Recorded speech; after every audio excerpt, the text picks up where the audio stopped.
ఇప్పుడు encryption and compression related functions ఎలా work అవుతాయో చూస్తాం.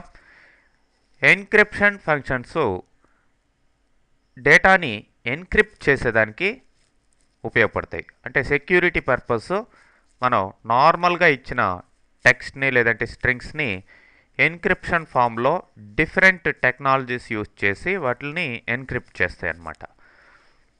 అట్లనే కంప్రెషన్ ఫంక్షన్స్ డేటాని కంప్రెస్ చేయడం, అన్కంప్రెస్ చేయడం, ఈ యాక్షన్స్ చేయడం జరుగుతుంది.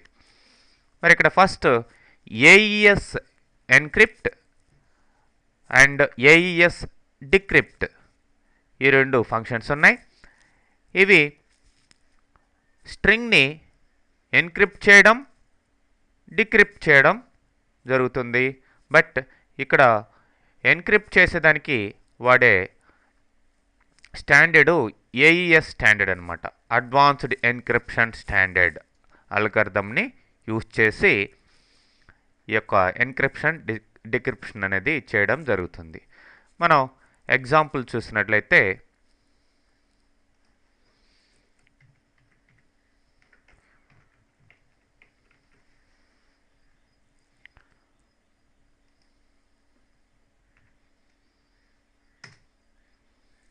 సో ఇక్కడ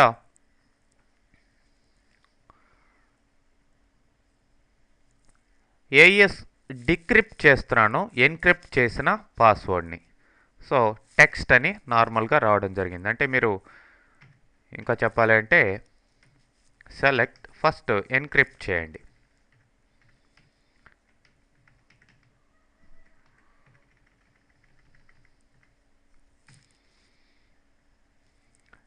టెక్స్ట్ మీకు నచ్చిన టెక్స్ట్ ఇక్కడ పెట్టుకోవచ్చు. ఫర్ ఎగ్జాంపుల్ హలో, పాస్వర్డ్ ఏదో ఒక పాస్వర్డ్ ఇవ్వండి.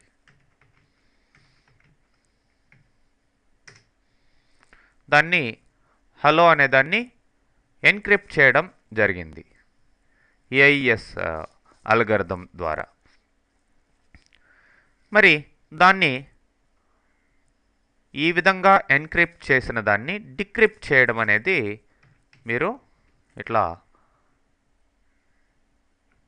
ఏఈఎస్ అండర్స్కోర్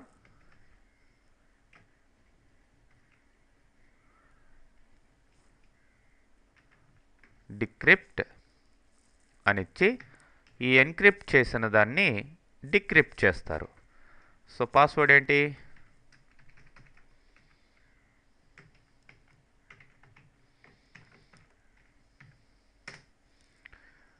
సో దీన్ని మళ్ళీ డిక్రిప్ట్ చేస్తే యాజ్ ఇట్ ఈజ్గా హలో అనే స్ట్రింగ్ రావడం జరిగింది. ఇవి జనరల్గా డేటాబేస్లో కావచ్చు, డిఫరెంట్ ప్రోగ్రామింగ్ లాంగ్వేజ్లో ఈ ఎన్క్రిప్షన్ డిక్రిప్షన్ అనేది సెక్యూరిటీ పర్పస్ యూజ్ చేయడం జరుగుతుంది.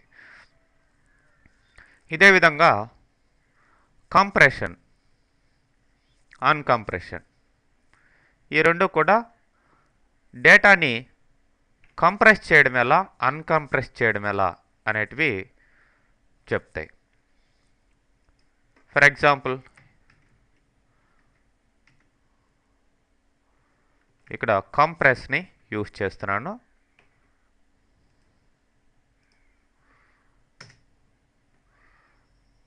కంప్రెస్ రిపీట్ అనే ఫంక్షన్ ద్వారా ఏని 100,000 టైమ్స్ రిపీట్ చేశాను. దాన్ని కంప్రెస్ చేస్తే 21 రావడం జరిగింది. ఓకే,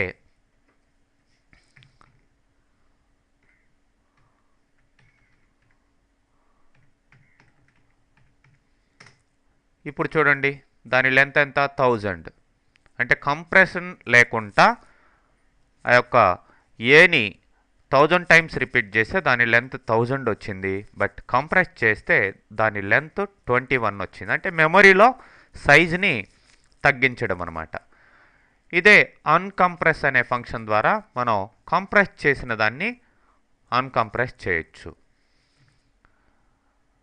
ఓకే, మనం ఏ విధంగా అయితే ఎన్క్రిప్ట్ డిక్రిప్ట్ చేసామో అదేవిధంగా డీకోడ్ ఎన్కోడ్ చేయొచ్చు. బట్ ఇక్కడ అక్కడ ఏఈఎస్ టెక్నాలజీ వాడడం జరిగింది. ఇక్కడ ఎన్కోడ్ చేయడంలో ఎన్కోడింగ్ అవుతుంది, అంటే ఎన్క్రిప్ట్ అవుతుంది.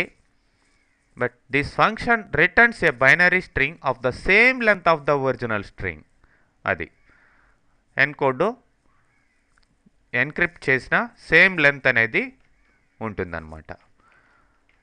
మరి ఎన్క్రిప్ట్ చేసిన దాన్ని మీరు డిక్రిప్ట్ అనే దాని ద్వారా డిక్రిప్ట్ చేయొచ్చు. అదేవిధంగా నెక్స్ట్ డిఈఎస్ ఎన్క్రిప్ట్ డిక్రిప్ట్, అంటే ఏఈఎస్ ఎన్క్రిప్ట్ డిక్రిప్ట్ చూశారు. అదేవిధంగా ట్రిపుల్ డిఈఎస్ అల్గోరిథం ద్వారా ఎన్క్రిప్ట్ డిక్రిప్ట్ అనేది మీరు చేయొచ్చు అన్నమాట. అట్లానే డైరెక్ట్గా ఎన్క్రిప్ట్ డిక్రిప్ట్ అనే ఫంక్షన్స్ కూడా ఉన్నాయి.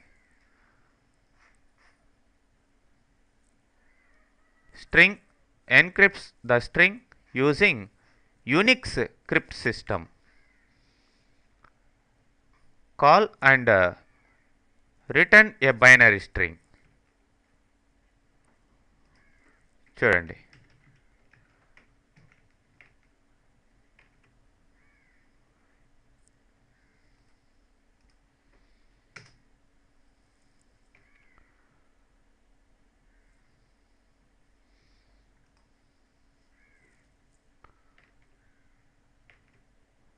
ఎన్క్రిప్ట్ str అని ఇచ్చి బ్రాకెట్లో salt ఆర్గ్యుమెంట్స్ కూడా ఇవ్వాలి. If no salt argument given a random value is used. Okay, the salt argument should be a string with at least 2 characters. Anyway encryption అనేది దీని ద్వారా ఈ యొక్క యూనిక్స్ క్రిప్టింగ్ సిస్టమ్ ద్వారా వస్తుంది. నెక్స్ట్ ఇక్కడ MD5 అని ఉంది. MD5 కూడా క్యాల్కులేట్స్ and MD5 128-bit checksum for string. Okay, the value is returned as a binary string of 32 hex digits or null. Okay, మనం ఇచ్చిన స్ట్రింగ్ని ఈ విధంగా రిటర్న్ చేయడం జరుగుతుంది. మరి MD5 అని ఇచ్చి మీరు స్ట్రింగ్ని ఇచ్చినట్లయితే తెలుస్తుంది.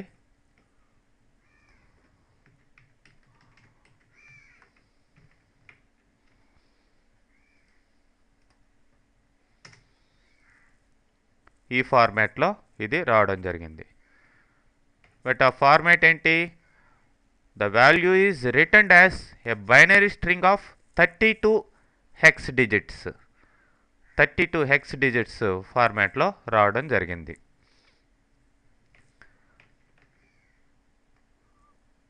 ఇట్లనే పాస్వర్డ్,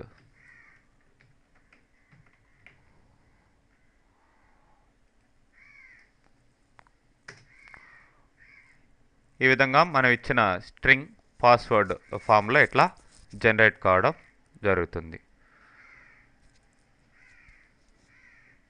అట్లనే ఓల్డ్ పాస్వర్డ్ అని కూడా ఉంది. జనరల్గా పాస్వర్డ్కి ఓల్డ్ పాస్వర్డ్, ప్రీవియస్ పాస్వర్డ్ ఏంటి అనేది సెక్యూరిటీ పర్పస్ అడుగుతుంటుంది. అట్లాంటి టైంలో ఓల్డ్ పాస్వర్డ్ కూడా సెట్ చేయొచ్చు. ఇది చూడండి, password calculate and returns password string from the plain text password string and returns binary string. So మనం ఇచ్చిన ప్లెయిన్ టెక్స్ట్కి బైనరీ స్ట్రింగ్ని ఈ విధంగా ఇట్లాంటి ఫార్మాట్లో రిటర్న్ చేయడం జరుగుతుంది. నెక్స్ట్ SHA1, SHA ఇవి ఉన్నాయి. ఇవి కూడా స్ట్రింగ్ని calculates and SHA1 160-bit checksum for string. Okay, ఇక్కడ అనమాట hash algorithm, secure hash algorithm ప్రకారం ఇవి క్యాల్కులేట్ చేసి వాటికి సంబంధించిన బైనరీ స్ట్రింగ్ని రిటర్న్ చేయడం జరుగుతుంది.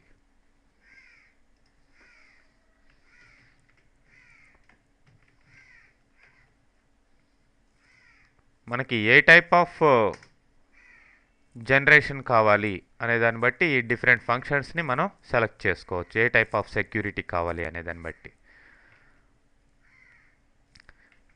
సో ఈ విధంగా ఇట్లా compression and encryption decryption functions different టైప్స్గా ఉన్నాయండి.